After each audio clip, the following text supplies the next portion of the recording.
Sunlight, dearest sunlight, I am calling you across the old room. Kanina while we were driving here, nagbibiroan kami sa car. Wow, we've made it. Ito yung parang pinching moment na, totoo ba to? Nangyayari ba to? Hindi, nag-ano ka na nga, nag-masterchef ka na. You made it na nung time na yun. Eh, Para maging judge ka sa masterchef. Hindi, iba pa rin to. Siyempre, ito aminin ko. Siyempre on-cam, nanginginig ako habang sinasabi ko na. I say this in a nice way. I guess, it's so intimidating because you're Tony Gonzaga, But it's nice that you're so normal pala. Actually, ito yung first ever labas namin. Welcome.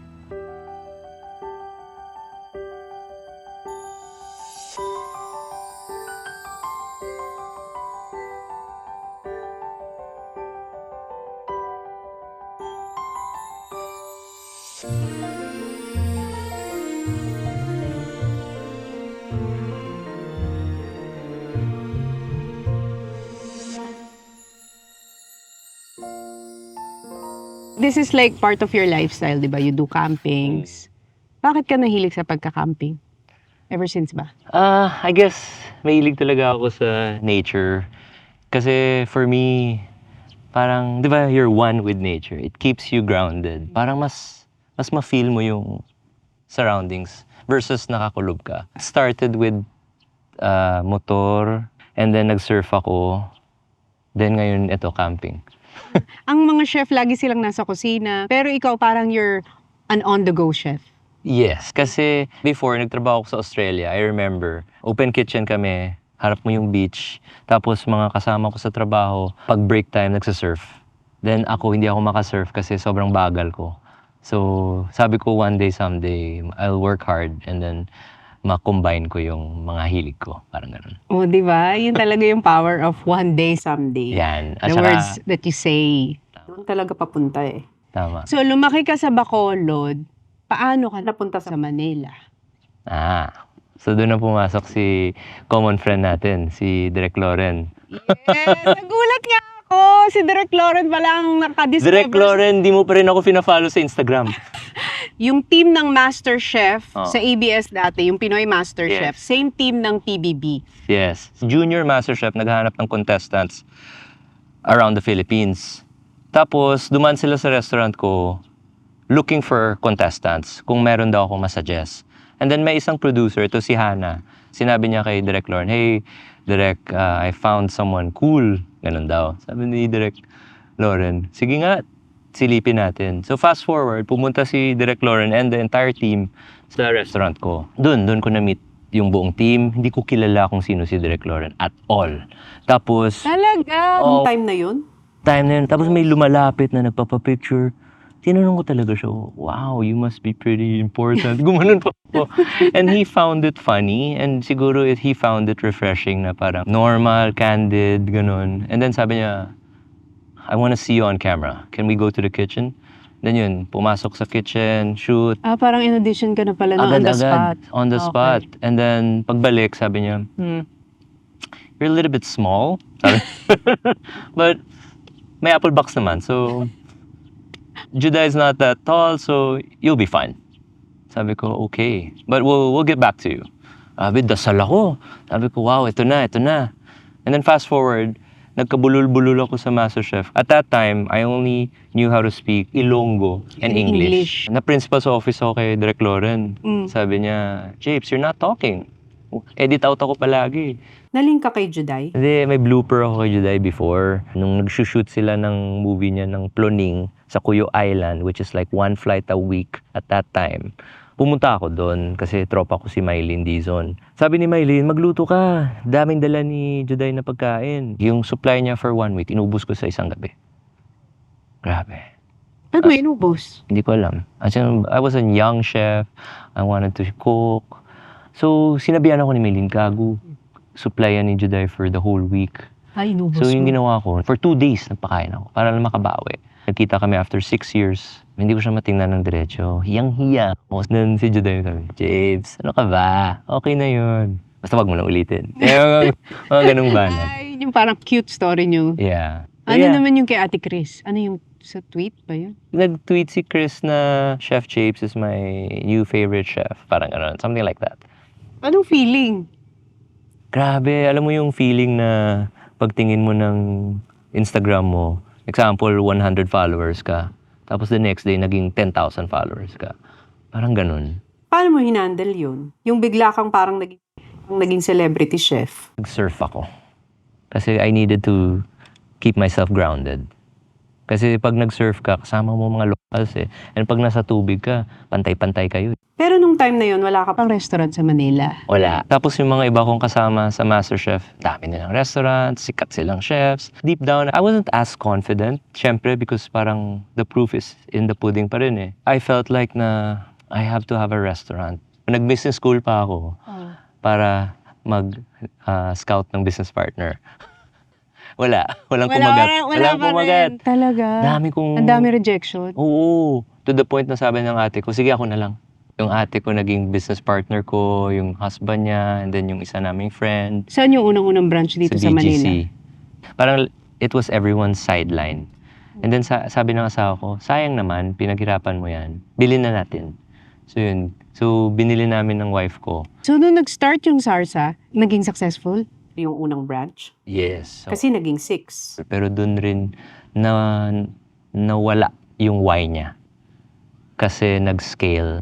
Yun nga sinasabi nila eh, like, when you reach 3, parang sobra kang confident. When you hit, say, 4 or 5 branches, dun ka na, aatras ba ako or susulong? Dapat umatras kami. Sumulong. You have to know when. So ngayon, full circle, we have one, but I'd rather have one busy restaurant than have, Tutok ka. yeah. And then, fast forward, diba, so may restaurant kami sa Dubai. So para makalipat kami sa Dubai, dun muna kasi kami, kasi yung restaurant 2 years old pa lang. So bantayan muna namin. Paano napunta yun sa Dubai? First Christmas ng pandemic, in-invite kami ng isang hotel group to do a pop-up. Nasa telepono ako, kausap ko yung organizer. Yung asawa ko sa background. Say yes, please. I wanna travel. I wanna get out. Kahit hindi ka nila bayaran, I just wanna get out. Come on. So sabi ko, sige. So we went. To our surprise, grabe, ang dami palang kabayan doon. Pinoy town ng Dubai. Grabe. First time ako nakakita ng isang tao na habang kinakain niya yung sinigang, naiiyak-iyak siya. Hindi nga. Oh. Doon ko na-realize. Ganun yung pagka-miss. Yes. Yung longing nila for home-cooked, good Filipino food. Grabe. Yun ba yung pinaka-rewarding pag isang chef? Yeah, I guess, depende. Siyempre, yung ibang kusinero, they work, siyempre, to put food on the table. Tayo naman lahat, actually. Pero I guess, yung why ko is, gusto ko, I wanna make people happy. And yun talaga sabi ng tatay ko na, sabi niya, galingan mo na yung ginagawa mo, susunod yung pera. So, hanggang ngayon, yun na lang iniisip ko. What's a core memory in your childhood? Dinala ako ng lolo ko sa beach, pinakain niya ako ng talaba. Yan, sobrang sarap. At saka native chicken. First time ako nakatikim ng lechon manok na native. Yan, yun yung core memory ko. Diba? Yun yung nag-spark ang kaya nagustuhan mong maging chef. Siguro. Kasi every time I go to my lolo's house, palagi masarap yung pagkain. And sabi ko, gusto ko masarap yung pagkain ko sa buong buhay ko. Parang ngayon, kagabi ka-chat ko yung wife ko. Sabi niya, ang hirap, wala ka. Yung pagkain ko normal. Naks! Sarap naman nun. Hirap nang wala ka. Pero nagre-reklamo rin. Ang taba-taba ko na ngayon. Ganito, ganyan. Oh babe, ano ba gusto mo? Ano ba talaga gusto mo? Swerte naman niya. Chef ang asawa niya. Swerte rin ako sa kanya. Promise, hindi rin ako naging parang ganito kung hindi dahil sa kanya. Parang binalance out niya talaga ako. Like, inayos niya lahat kung flaw. At saka sila lang pwede magsabi na hindi yan, mali yan, hindi yan maganda. Di ba, iba rin yung childhood eh. Iba rin din. Tapos you marry. Magkaiba kayo ng kinalakihan. Yes, yes. Tapos magjo-join kayo sa isang bahay. Di ba recipe Yeah. for disaster yun? Yeah, That's marriage. yeah. I guess it's important that you marry for the right reasons. Parang when I first met her, meron kaming show na Hungry with Chef JP. We go to different surf spots and we surf and cook. So that's yun, parang outdoors thing pa rin. Then nandun siya, nagsasurf rin. And then sabi ko, wow, sino tong magandang chicks? Sabi ko, chicks. Naispatan agad. May surfboard ako, may motor pa ako, hindi gumana lahat. Wala. Wala siyang pake. Sabi ko, uy, ito yung kailangan ko. Parang ito yung kailangan ko mag-balance out sa sarili ko. Pero yung sa inyo ng wife mo, paano nyo rin nababalanse?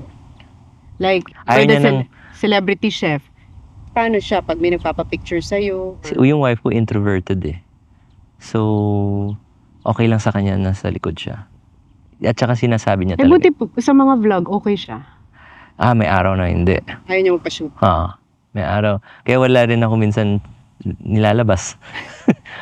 As much as gusto ko mag-cooking for the wife, ayaw niya. So, Depende sa mood niya. oo. So, kaya yun yung sabi ko na depende rin sa why. Mhm. Kasi kung pilitin ko siya just for the heck of it, hindi rin siya maging natural. Mhm. Hindi rin siya maging totoo. Parang ganun. Pero I guess, to answer your question, kasi like sa style namin, medyo lifestyle. May times na sinishare namin yung buhay namin in a way. Pero may times na medyo yung ibang tao, syempre, they can't help it, but go-overstep. So, May basher din ba? meron naman, oo. Meron naman, oo. Paano mo hina-handle yun? Hindi naman lahat ma-please natin eh. At saka I guess hindi para sa atin yan. Kanya-kanyang preference. I guess also it comes with maturity and age. Yes, yes. When you're young, you're easily affected. Yes, yes. Buti hindi ka nag-give up, no? Yun Ano, talaga eh. Parang yun naman yung, I guess yung good trait ko, parang resilient ako. Just like with you, di ba? How long have you been, In the business? oh, Technically, alam mo, nag-start ako 13 years old. Nakachamba ng I Love You Piolo ng 18 na commercial. Everything was slow burn. Don't you feel like that in your career also? so that's a good burn. Yung parang diesel Slow lang. cook. Oo. Mas Feeling ko. rewarding. Ikaw, feel mo ganun Oo. din? Hindi Eh, kasi nabasa ko na gano'n ka pa eh. Nag-mascom ka pa eh. Lahat. Gusto mo mag-direct. Oo. Pero ang galing kasi tanong mo, ngayon, you're on cam, you're doing vlogs, parang in a way, Eh, naikot ko. paano ka napasok sa vlogging? Pandemic. May isang vlogger couple nagsabi sa amin na, you guys aren't monetizing? Sabi namin, what's that? Then yun. Then sabi niya, come over, we'll teach you. And then yun. Parang, May channel ka na nun? may channel ako sa YouTube na nandyan lang. Yun nga, sabi niya, sayang nandyan na, make use of it. So pero, yung rule ko pa rin is intentional pa rin. Kailangan yung why ko totoo. Anong why mo? Yung why ko is, yun nga, because I'm a chef, so I want to make people happy through food. We want to give you an experience. Pinaka-memorable mong instance ng pagluluto? When I represented the country in Spain, grabe, nag-standing ovation sila. Most of the chefs were there fine dining, so pa-course. Tayo, Pinoy, naglabas ako ng budol fight. In-invite ko sila sa stage at I made them eat with their hands. Grabe. Pinoy So, style. tumayblabo ko. Parang, as a chef, parang wow. Parang naitayo mo ang bandera ng Yan. Pinoy food. Oo. It was really good for our cuisine. What is your advice to young aspiring chefs? Not just here in Manila, but maybe they're in their own provinces watching this. Cook for the right reason. Don't cook for fame. Don't cook for money. Cook from your heart. And then again, money will follow. Fame, if ever, will follow if it's meant for you. Everything you see online, lahat yan pinaghirapan natin. I mean, yung nakikita nyo na lang yung finished product na, di ba? Nakikita ba nila yung behind the scenes? Hindi. So, it's not as glamorous as it looks or as it seems.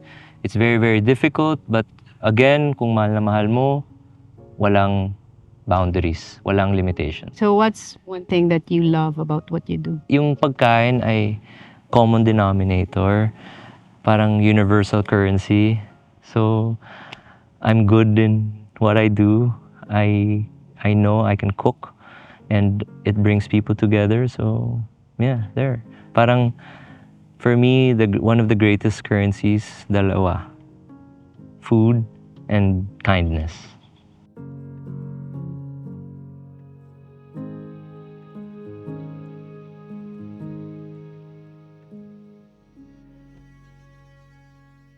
Anong probinsya mo? Taytay. Eh di mag-camp tayo dun. Oo nga, sa Rizal? Oo. Alam mo, bubudulin natin? Ano? Si Paul. Ang hindi pa namin na-explore na side sa aming marriage. Baka on our 10th year, that's something new to do. Taga Bacolod ka pala. Mm. Wala kang accent? Or ano na lang? Meron. Kung gusto mo, ilabas ko. Meron rin. Sometimes it's nice to let things out and also to look back at everything that you've been through. Kasi habang kinukwento mo at habang binabalikan mo yung mga instances na yun, marirealize mo, layo na rin pala. Pwede na pala. From Bacolod. Oo, Diba? grabe. Imagine from Wow. Bacolod to Dubai Mm. and to different parts of the world pa. Mm. Every time I go home, parang wow.